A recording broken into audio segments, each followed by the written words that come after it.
Your spirit speaks, it moves in me, and I'm awakened to your love.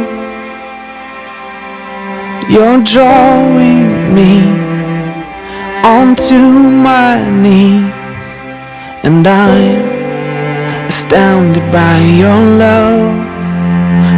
Hi, and welcome to the Bethel Light. I'm glad that you chose to stop by and see what's going on here at Bethel. You'll notice below that there are a ton of things happening this fall. We're excited about all of them.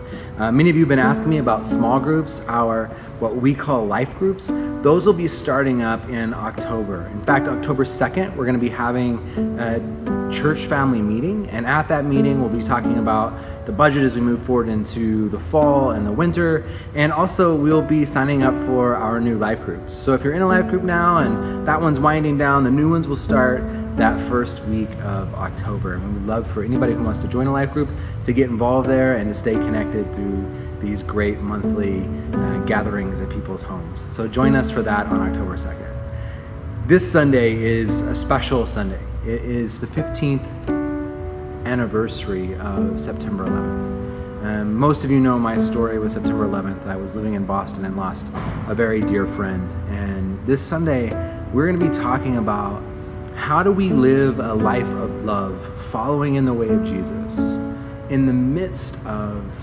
very difficult and truly dismal moments of life. Moments that feel like true chaos has entered into our existence.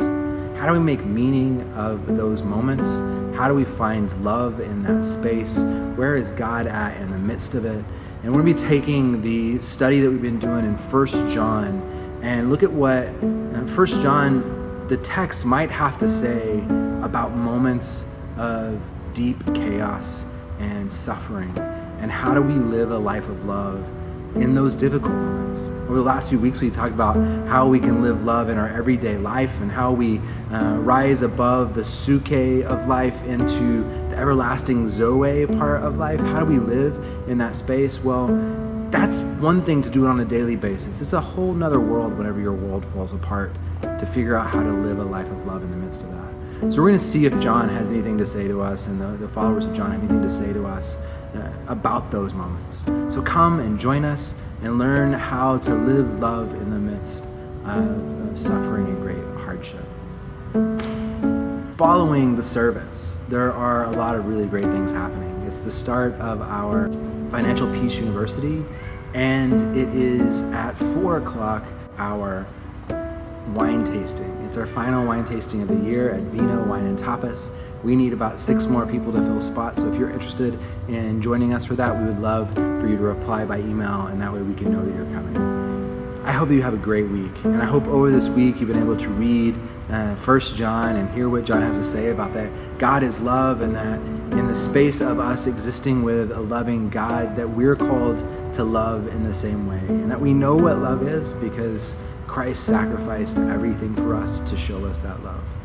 May we be people of sacrificial love as we live our week out this week.